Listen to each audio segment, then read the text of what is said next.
Giselle. I just want to give credit to some people before we start. There's actually 3 advisors here. Nathan Schumacher from EPA had a heck of a lot to do with this. That's one advisor. Alex Gilman from Stats also had a lot to do with this. So you'll see the amphibian-centric portion is my kind of thing, but they were instrumental in helping this whole thing come to fruition. A little background, I met Giselle, I don't know how I met Giselle, but I got an email from some student from the University of Hong Kong, and she said she wanted to work on amphibians, and specifically she wanted to work with either me or Dave Wake. Dave Wake's a National Academy member, so I thought I was in pretty good shape there, and he retired, so I got it. The fact of the matter is that we Skyped for the interview. I think she was in Guangzhou then, and I met her whole family. I don't speak any Chinese. My mom doesn't speak much Chinese. I talked to her dad a little bit, but she's, you'll see, totally fluent in English with no accent. So I figured she's either really smart or she's a spy.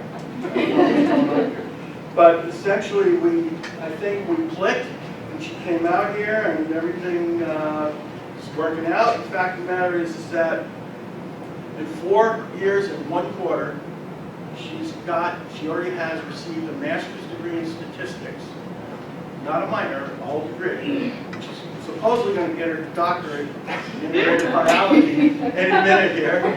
And I'm going to take some credit for that because I made an executive decision a few years ago. And that is, I think she's a really good modeler and a really bad lab scientist. Anytime she came near an animal in the lab, it died. So we made her into a modeler, and I think it's really pretty good stuff. So without further ado, here she is.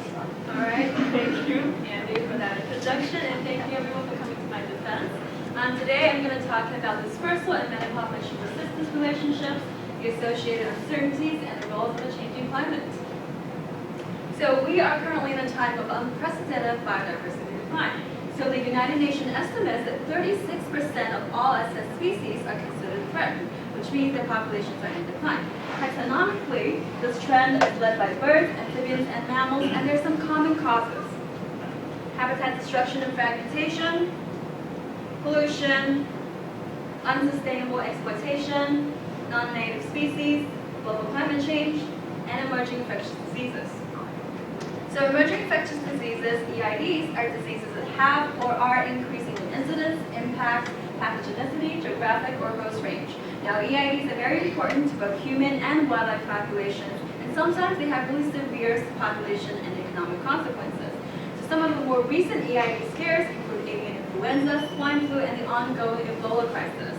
Now, the EIDs that get the most press attention are often human EIDs. But we need to keep in mind that 60% of all human EIDs originate from animal populations, and 2/3 of that originate from wildlife populations.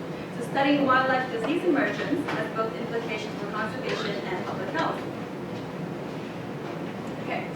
A taxon that's being disproportionately represented in the decline are amphibians. So 42% of all amphibian species are considered threatened, and 498 of those species are critically endangered, which means they're teetering on the brink of extinction.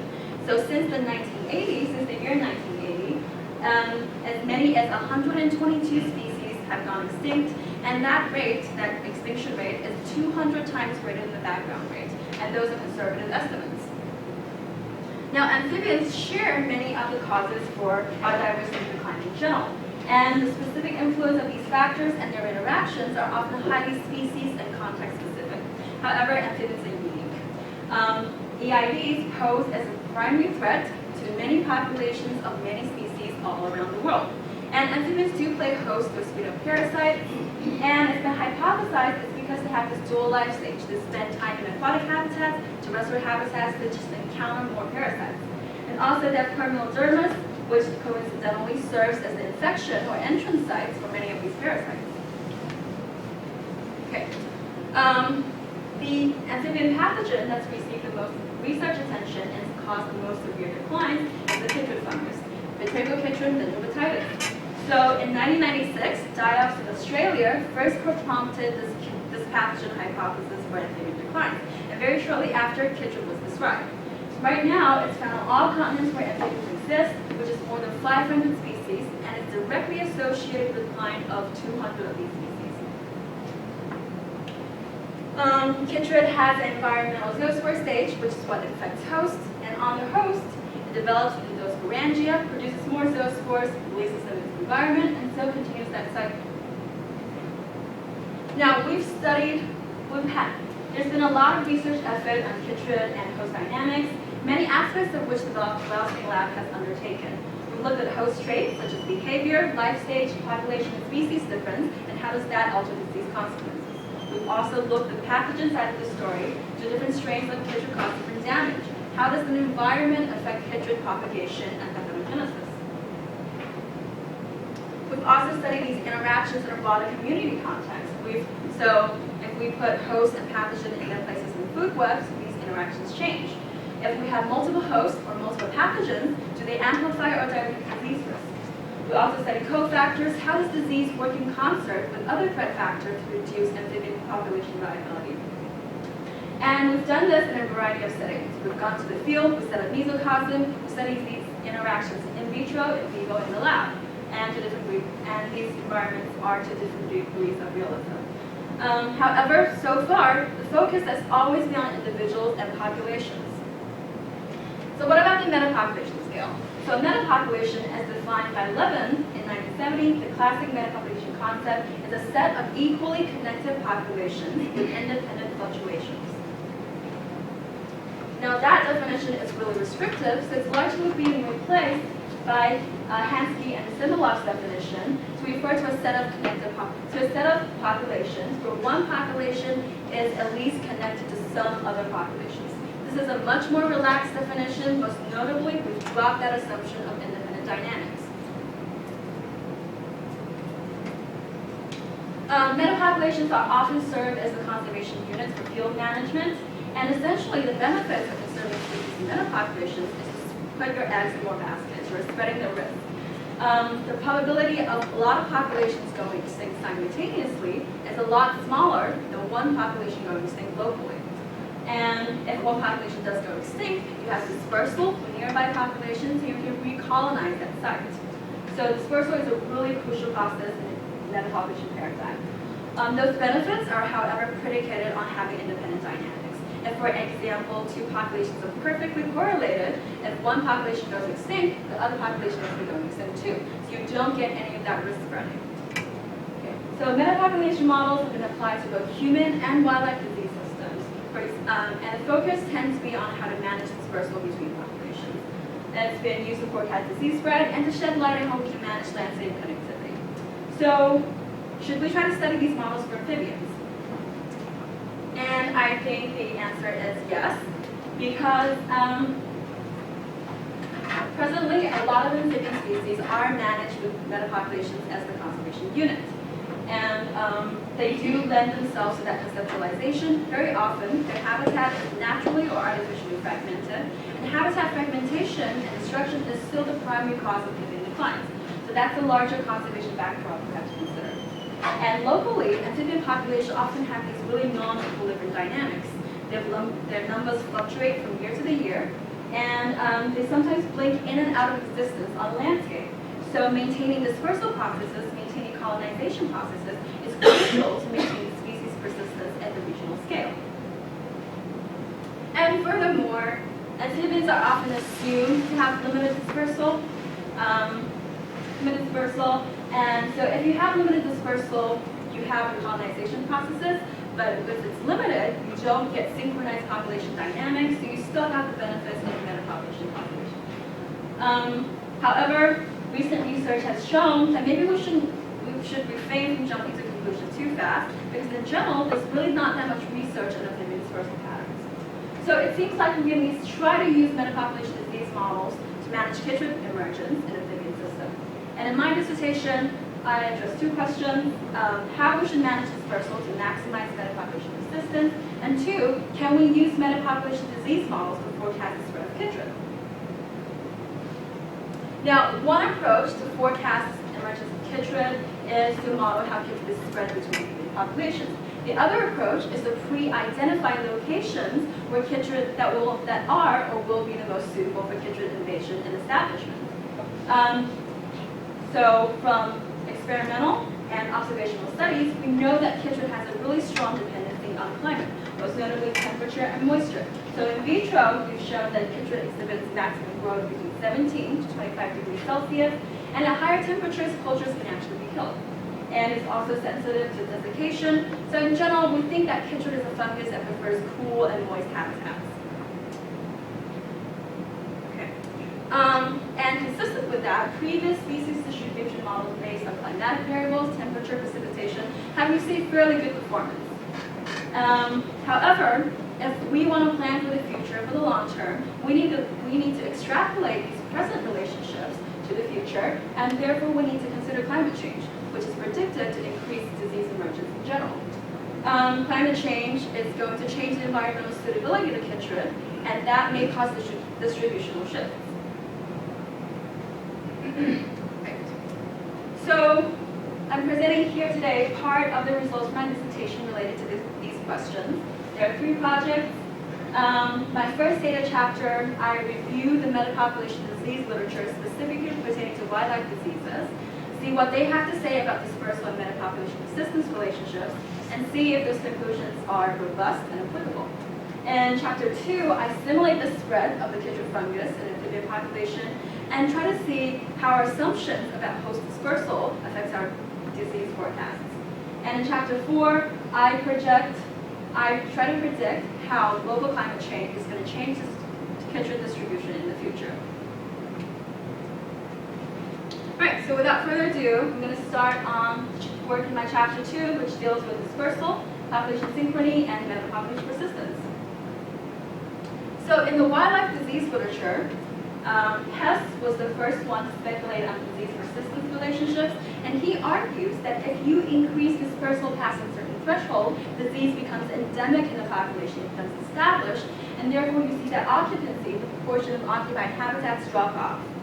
Okay, and then if you increase dispersal even more, disease becomes pandemic. It spreads to all populations, and therefore when you increase dispersal even more, it only serves to increase occupancy. And because of the non-monotonicity of this curve, most likely this drop, has cautioned against really high dispersal rates. Okay. More recent models have shown that the rate of external infections, i.e. transmissions from reservoir species to the focal host, are too low in Hess's model. This model is over here, and if you increase that, the curve does become monotonic. So occupancy increases monotonically with dispersal. Which means, in summary, increasing dispersal is really bad. The risks do not outweigh the benefits, especially when spillover rates are high. And this would advocate for measures that increase dispersal, encourage connectivity, so like corridor constructions. However, if you look at the general metapopulation literature, it gives a sort of different perspective. Now, most models predict that metapopulation persistence will be optimized at intermediate dispersal rates. And this conclusion is consistent over a large range of topologies how populations are connected to each other and types of local dynamics. And here, it's thought that if dispersal rates are too low, colonization is not catching up with extinction. If it's too high with synchronized dynamics, populations die together and metapopulations go extinct. So in general, this advocates for a more cautious view of dispersal resistance relationships. Now, these inconsistencies may be explained by how these models are constructed. So in the disease literature, all of the models that deal with metapopulation dynamics are derived directly from Levin's classic metapopulation concept, given by this equation. So P is the proportion of occupied habitats, M is the dispersal rate, E is the extinction rate. So from this formulation, you can immediately see that high dispersal is always going to be better. And given that all of these disease models reduce exactly to this form, it's not really that surprising they also conclude higher dispersal is always better. Okay. However, these models must then also inherit the flaws of the Levin's model, and that is the implicit assumption, implicit formulation of population dynamics, and assuming independent dynamics when they're really not when that may be not the case. Okay. So in the Levin's model, we have patch state models. A patch is either occupied or extinct. We don't keep track of the population size changes within each patches, so we can account for the synchrony, the correlation between patch dynamics. So my question here is, if we include explicit local dynamics? Does that change the conclusions that we have about dispersal and persistence, even in the presence of reservoirs?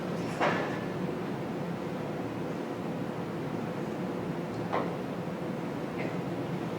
So to simulate local dynamics, I constructed a susceptible, infected, recovered, susceptible model. So basically, the individuals are going to be susceptible to being infected, to being recovered, and back to being susceptible again. And in the infection process, I likewise included external infection rate, G, and in the absence of disease, we're expecting logistic growth for each patch. I simulated two population systems to represent the meta population, where M is the per individual dispersal rate from one population to the other, and the two populations are identically parameterized. They have the same set of parameters. Okay. So what I presented you are the deterministic equations, but really when I simulated, I needed to discretize the system, so I need to allow for extinctions and small population stochasticities. I use the stochastic simulation algorithm, so the population trajectories are basically realizations of continuous and rough chains.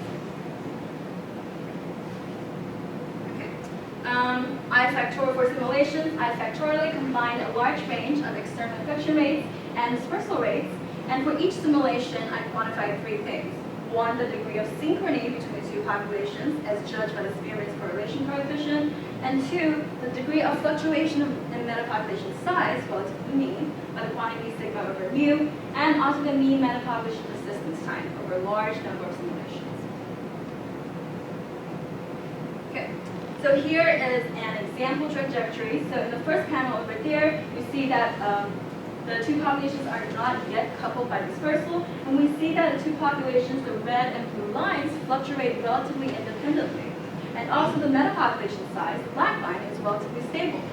At the second panel, the two populations become coupled by dispersal. And then we can see they're transitioning into synchrony, and we get these really huge fluctuations for both populations, and especially at the metapopulation level. If you increase variance of the population mean, you increase extinction risk, and therefore the population goes extinct. Okay. Now here I'm showing the relationship between metapopulation persistence time with external infection rate on the left axis and dispersal rates on the right axis. So the shading refers to how long the metapopulation survived. Light means it survived a really long time, and dark means it went to extinction really fast. So immediately you can see metapopulation persistence time decreases monotonically with external infection rates. And for a fixed infection rate, for a fixed external infection rate, we have this hump-shaped curve, which indicates that the metapopulation persistence is optimized at intermediate dispersal rates. And the form of the relationship we see here is different from that of Hess or the more recent models. However, at higher external infection rates, we do see that monotonic increase with dispersal of metapopulation persistence time. So here our conclusions are indeed consistent with the previous disease literature models. Okay, we can take a closer look at the relationship between persistence, that's the black line, persistence time, synchrony, the blue dashed line, and the quantity sigma over mu. So the first thing I want you guys to see is how sigma over mu is closely associated with persistence time. And it's true for the entire range we investigated for the external infection rates. So when you increase sigma over mu, you're increasing the variation of the metapopulation scale, and you're increasing extinction rates. And what synchrony does that is synchrony increases the variance sigma squared at the metapopulation scale. But it has no effect on mu. It has no effect on metapopulation mean. Metapopulation mean is just the mean of population 1 plus the mean of population 2. But the variances are not just the sum. They also have this additional covariance term that's directly correlated, that's directly proportional to the degree of correlation in population dynamics. And correlation is what we're using to judge synchrony here. So with positive correlation, positive synchrony, we increase the variance to the mean relatively at the metapopulation level, and we increase the extinction risk. Okay. So in conclusion, high dispersal rates are not always better. They could decrease persistence. Again, that relationship is dependent on the rate of spillover infections. However, synchrony may be an issue, especially at a low to intermediate moderate rates of external infections. And therefore, when we plan for conservation reserve designs, we should proactively take measures to increase synchrony. For example, when you design a reserve, conserve your species in spatially heterogeneous habitats. And also, I think this spells the need for more realistic models, even for theoretical generalizations. Okay. So these general models are not meant for application to specific species. So in my second chapter, I developed a simulation model specific to the amphibian chytrid system and simulated the spread of chytrid in the amphibian metapopulation and evaluated how our assumptions of dispersal, specifically the upper bounds, affects our disease forecasts. This work is the collaborative effort of a number of people, some here, some down in California, who actually work in the amphibian system we're going to talk about. Okay. Metapopulation disease models have already been applied to forecast disease spread. For example, people have used these models to forecast the spread of avian influenza on the World Airport Network, and relevantly to forecast the spread of invasive cane toads in Australia. And I say relevantly because chytrid is also an invasive pathogen in many parts of its range. For specific applications to a species, you need to tailor the model to a local species, which means you need to know the system really well, and that results in really parameter-rich models. And in metapopulations, dispersal information is going to be critical for forming these models. And it's precisely this piece of information that we most often do not have enough information on. Okay. Especially for amphibians, which account for only 0.8% of dispersal-related literature. And I think it's because we tend to focus on processes operating in breeding ponds. But anyways, even the information that we do have comes from really low sample sizes because it's expensive and time-consuming to track dispersal patterns.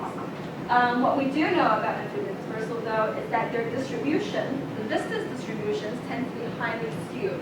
So many of them move really short distances, but some of them will make really long journeys. And it is those rare, long-distance movements that's hardest to capture in limited samples.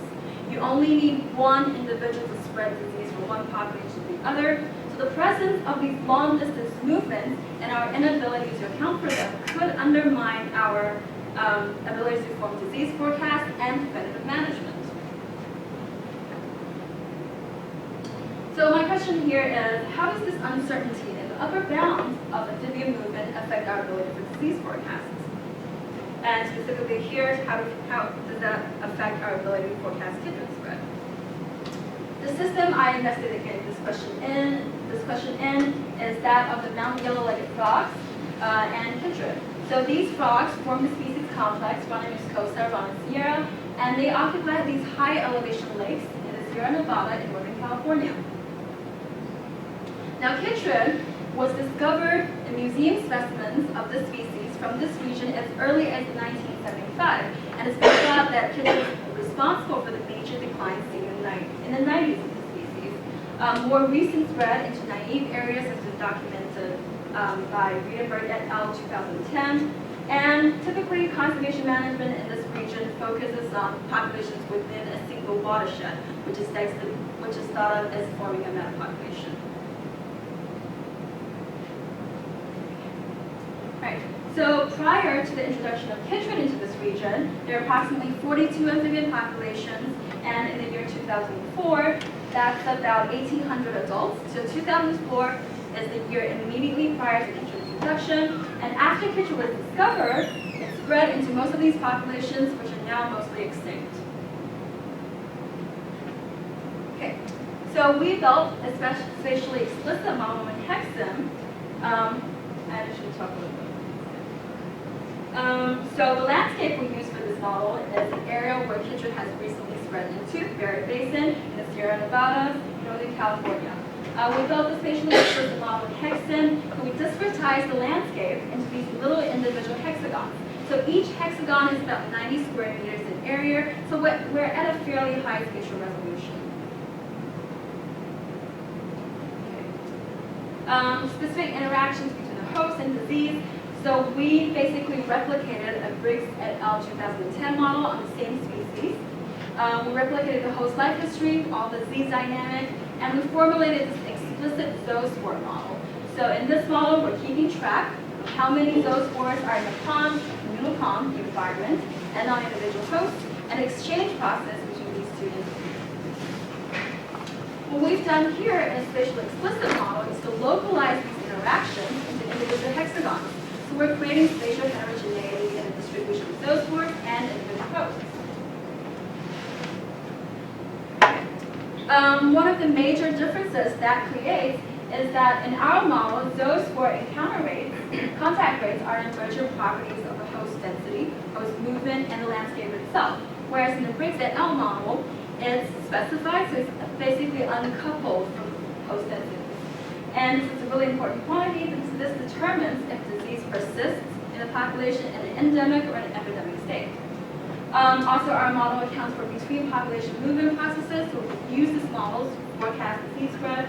And we assume in this model environmental persistence of zoospores, that zoospores can persist viably in the environment for indefinite periods of time, as our own Tara Giselle has shown this today. Okay. For host movement, these frogs are only active for 3 to 4 months of the year because of the really harsh temperatures at these really high elevations. So to catch up with that, we made a daily model. And fortunately for this species, there is some telemetry data, and we got that and used it. So we adjusted parameters in hexim so that the mean daily dispersal distances are within 10 meters of those observed in the field. So 10 meters is 1 hexagon, so relatively small errors. And to look at the effect of dispersal upper bound, we truncated these dispersal distance distributions at different upper bounds. So we truncated at 6 to 15 hexagons. The 6, the lower bound is chosen because the maximum observed distance in the samples is 66 meters.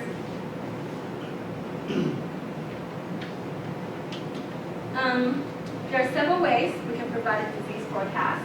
A really coarse metric is disease arrival order, the order that disease spreads between populations. And you can quantify the similarity in disease spread order between two simulations by this quantity and those tau. So tau is scaled from -1 to 1. At tau equals 1, the sequence at which disease moves through the populations is exactly the same. And that would indicate the model is forecasting disease spread pretty reliably, or at least consistently. At tau equals -1, they're totally dissimilar, and that indicates a lot of model uncertainty. And basically, you have a pretty bad forecast. A finer scale metric, disease arrival time, the time that the first infected individual arrives in a population. And this is the metric that is more interesting and more relevant to management. I also quantified the metapopulation extinction rate out of 100 simulations for each dispersal upper bound. Okay, so some results. So here I have, so on the x-axis, I have disease days since disease arrival. And on the y-axis, I have percentage prevalence. And you can see from this graph that once disease arrives, prevalence increases rapidly to 100%. So I also plotted the 5% and 10% quantile curves here. And you can see that there's very little variation in strength. Now this graph is made from all populations and all scenarios added together. So upper bound has little effect on this local trend, and neither does population ID. At the metapopulation level, before Chytrid introduction, we have metapopulations fluctuating but mostly stable. At the proportions of the occupied habitats. After Chytrid arrival, the proportion of occupied habitats, the green line, rapidly decreases, and we see rapid increases in the proportion of infected sites and global prevalence. At the end of the simulation, we do not see infected populations anymore because all of the populations persisting have never seen Chytrid. Okay, so once you see Chytrid, we're going to go extinct. And most notably, you see by the end of the population here, we do not reestablish at any of those sites that have gone extinct. And that's because we're assuming environmental persistence of the Chytrid zoospores. So once you have that persistence, if you try to recolonize that habitat, you get infected, and you die from B2.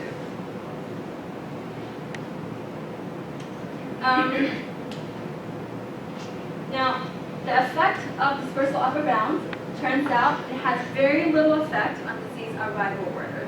So what totally determines that is actually the initial site of disease introduction. If you introduce disease at the same site for 2 simulations, the subsequent disease spread patterns are incredibly similar. So as you see by that peak here, if you introduce disease at two different sites, the subsequent disease spread patterns are, it may be similar or it may not be similar, but anyways, you see that this will lump over here. So disease arrival order is almost completely determined by initial infection site. Okay. Here I have the log mean disease arrival time against upper bound of dispersal, and we can see that the mean arrival time decreases exponentially with a factor of negative 0.47, with linear increases in upper bounds. So pretty big changes. And so does the metapopulation extinction rate. So metapopulation extinction rate increases monotonically with 1 unit increase in upper bounds of dispersal species. So in conclusion, Chytrid introduction has severe local outcomes. Prevalence increases rapidly, and local extinction is the most likely outcome. And increased dispersal does increase the metapopulation extinction rate.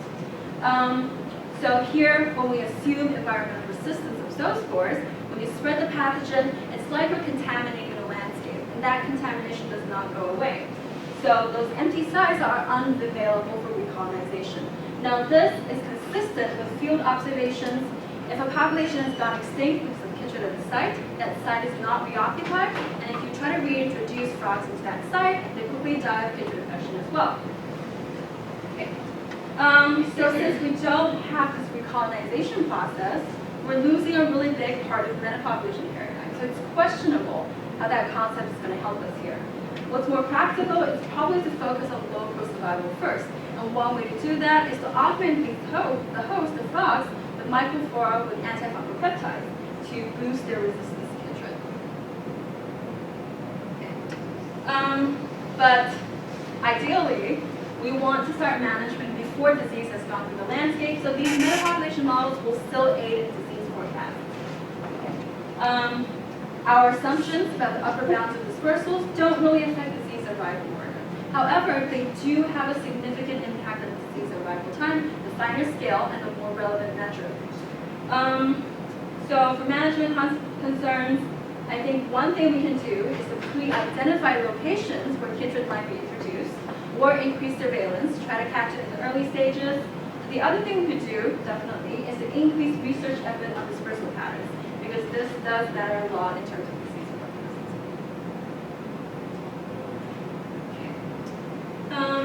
Last chapter. So one way is to model Chytrid spread. The other way is to pre-identify locations for introduction and establishment.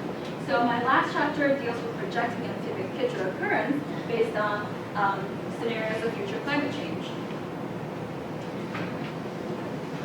Okay. A quote from C. Joe Hardell from earlier this week: "A warming world can cause diseases to increase, both by compromising the host and because a lot of microorganisms become more virulent or happier at warmer temperatures." Now this is true. Pathogens are organisms too, so they come with their own climate conditions and own climate envelopes too. And most systems are predicted to see more disease emergence with warming. We know from in vitro at least that Chytrid prefers these really cool and moist habitats. So maybe, like so many other species before it, in response to climate change, it's going to go up north and go up to higher elevations. And existing work, there is some existing work does predict that with climate change, we're expecting Chytrid to shift up north and experience a range reduction because of increased temperatures. However, the picture may not be that simple. There are multiple inconsistencies. So climate change at first was actually thought to be promoting Chytrid emergence. And so in Pounds et al.'s 2006 Nature paper, he found that the decline of harlequin frogs in the study was closely related to higher increases in temperature in that region. This hypothesis is contentious, and later work has found that maybe this correlation is just spurious, it does not imply causation, and a different group of authors actually found for the same frogs there's a complete lack of climate signals. Further inconsistencies include observations in the neotropics, where Chytrid emergence actually increases after years of really high temperature. And also in the temperate forest, where the You'll also see increasing Chytrid outbreaks, possibly the authors possibly due to climate change moderating harsh winters. Okay, so given all of these inconsistencies between field and lab evidence, field and field observations, it's obvious that there's a lot of uncertainties, so I think it's worthwhile to ask that question again: how is Chytrid distribution going to change according to climate change? And to ask that question with more sufficient data and better methods. Okay, so the set of data we use here is the most comprehensive and up-to-date set of Chytrid presence and absence records, and it's gathered over more than 5,000 sites around the globe and maintained on spatialepidemiology.net. That's our binary response variable, and for the predictor variables that we use to build the model, we include 12 thematic variables, mostly to do with temperature and precipitation, their means, and their extremes. We also include elevation, amphibian species richness, and whether that site has experienced enigmatic amphibian declines. Now, previous Chytrid distribution models have totally relied on accent, which is equivalent to a GLM, so it has all these parametric assumptions, which species distribution data may or may not fulfill. And from what I've read of these models, typically we do not include variable interactions, and they're typically trained on relatively small sample sizes. Usually they will identify temperature metrics as the most important predictive variable, and often they will have moderate to good performance as judged by the AUC. So the AUC is the area under the receiver operator curve. It's maximized at 1, you have perfect prediction power. At 0.5, it means your model is as good as a random guess, so completely useless. Chytrid distribution models typically score between 0.8 to 0.9, so fairly good performance. The model I use here are a non-parametric classifier, the random forests. So random forests are constructed by making these random decision trees in parallel. So when you have a decision tree, you choose a variable, and you split your observations into present groups and absence groups based on some values of that variable. And you do this recursively, and in doing that recursively and randomly selecting variables, potentially the random forest can account for a lot of complex interactions and non-linearity in relationships in the data. Okay. So I trained 1,000 trees for the forest. I 50% of the data and left the rest for validation, and I did this 100 times.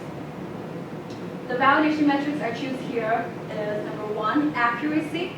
How often a sample is correctly classified as present or absent by the forest. And number 2, AUC, area under the receiver operator curve, again, maximized at 1. Our model performance is really good. We have really high mean accuracy and really high AUCs close to 1, which means our model is doing a really good job of predicting if Chytrid is present in the site or not based on the input. The relative and feature importance plot shows that there's no one single variable that's the most important, that's the most dominant of the other variables in terms of predictive power. And in fact, if you look at the x-axis, we see that mean temperature is actually less important than mean precipitation and temperature extremes and elevation. Okay. So with that model, we projected onto 3 future climate scenarios provided by the IPCC's Representative Concentration Pathways Experiment, the RCP family of experiments. So there are 4 RCPs, RCP 2.6, 4.5, 6.0, and 8.5. We use 3 of those, 2.6, 6.0, and 8.5. So these 3 scenarios represent progressively more intense climate change. So RCP 2.6 predicts by the end of the century, the global average temperature will have risen 1 degree. RCP 6.0 doubles that, and RCP 8.5 almost quadruples that. Okay, so here's a plot of the present observations. You can see Chytrid is present on all continents, but the sampling is relatively ununiform. And based on these present observations, we made a map of the current Chytrid occurrence probabilities. These hot spots, the yellow and reds, predict really high Chytrid occurrence probabilities, and they're really patchily distributed. However, there is some commonalities. They mostly tend to be focused on the coastal regions and at high elevation sites. So here, I'm showing the predicted change relative to the present Kindred occurrence probabilities based on RCP 2.6. And what jumps out is these increases in the higher temperate latitudes in the northern hemisphere. So as we go from RCP 2.6 to 6.0 to 8.5, we see that these increases and decreases are reinforced. And Kindred, this range of intense increase in the temperate zone, are shifting increasingly up north and less obviously to higher elevations. We notice that a decrease in the mid-latitudes and an increase around the central tropical zones. Okay. The density plot tells us how the Kindred occurrence probabilities are distributed. As we can see, the present, most places have relatively low Kindred occurrence probabilities. However, as you shift to more aggressive climate scenarios, that peak and mass of the distribution shifts to the right. So we're increasing the overall probability of Kindred occurrence, and at RCP 8.5, you see that the peak is here. So overall increase, we're expecting an increase in Kindred range by according to these climate change scenarios. Okay. So in conclusion, these climate variables are important predictions of future occurrence, but no single variable stands out as dominant. So we need to consider all variables as well as their interactions. And precipitation temperature extremes are actually more important than just mean temperature. So we can't just summarize how climate change is going to change Kindred distribution by saying that the climate is going to be warmer. This also means that scaling these maps to smaller spatial scales may be troublesome because these variables are harder to predict at small spatial scales. Overall, we're expecting Kindred to expand in range, especially in the higher latitudes in the northern hemispheres, and shift to increasingly high elevations. There's increases in the central tropical zones, but the temperate zones will see the most severe increases in Kindred emergence. So finally, some summary takeaways. So amphibian conservation is often couched in the metapopulation paradigm, and focus does tend to be focused on dispersal. However, dispersal persistence relationships are highly context dependent. And our lack of quality information on amphibian dispersal patterns will undermine our ability to forecast disease spread and for preventative management. Too much dispersal is not always good for metapopulation persistence. Now, currently, habitat fragmentation is still the primary threat to amphibian conservation. So a lot of the field conservation programs, they focus on increasing connectivity, which means in the future, disease management goals and the present conservation goals might not completely align. And we also need to shift some focus to local disease management. There's a lot of inconsistencies in evidences and theory into how climate change is going to impact Kindred emergence. And those uncertainties are going to be coupled with an uncertain climate. We don't know exactly how the climate is going to change. We don't know which of those projection scenarios will be realized. But we can say, based on what's learned here, that if we don't do something to curb carbon emissions, Kindred emergence will be encouraged and expected to continue into the future. Now, that's a pretty dire picture I've painted here, but I think it spells that we do need to allocate more research and resources to amphibian conservation, especially as evidenced by this Google search trend graph, when public interest in amphibian conservation and the environment in general is declining. And with that, I would like to thank the Department of IB for supporting me in the last 5 years, and the Way Family Private Foundation for the very generous financial support in the last couple of years. My collaborators who have given me so much input, advice, and data sharing. And also my lab mates, my past and present lab mates. You guys have taught me a lot. It was really fun to work with you. And my family, who have recruited more than once and more, less than appropriately, to do some parts of my research for me. I would like to give special thanks to this guy, Nathan Shoemaker. Thank you for collaborating with me. It was a great experience, and you inspired me to learn a lot of new things. But mostly, I would like to thank this guy, my advisor, Andy Blaustein. Andy's been a great friend, great mentor, and great scientist. His far as I know. And he's always he's always had my back, and he's always pushed me to try new things and challenge myself. So I've learned so much from you, and I hope that I'm smarter and tougher because of these few years under Andy's wing, and I hope that you think that too. It's been a great time. Okay? And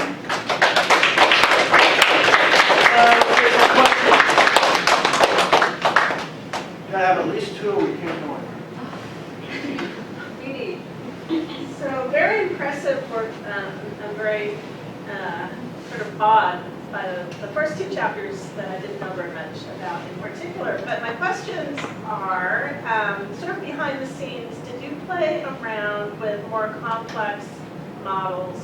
First, in the second chapter with your meta populations, instead of just two, did you look at three, maybe with different dispersal rates and a source of same type dynamic? And then with your third chapter with the California mountain-legged frog, wait, I said that wrong, yellow-legged frog. You know, we know that tree frogs are part of those systems and may be changing the dynamics of kindred dispersal. Did you play around with anything with a second species in that system? So did you look at more complex? So I'll answer that question in two parts. For my second chapter, where I have the two-patch system, I did try to have more patches and asymmetry and population dynamic, like source sync. I did try that, and this conclusion actually holds over a variety of range of those parameters. So I did try more complex things. As to your second question, if we consider the influence of tree frogs and the mountain-legged frog system, we did at some point, but we dropped it because it's really hard to model tree frogs movement. And also by including the source of environmental zoospores, you're kind of assuming this implicit background rate of infections, which I think is what tree frogs would do too. Like they would act as a background source of infections. Okay, thanks.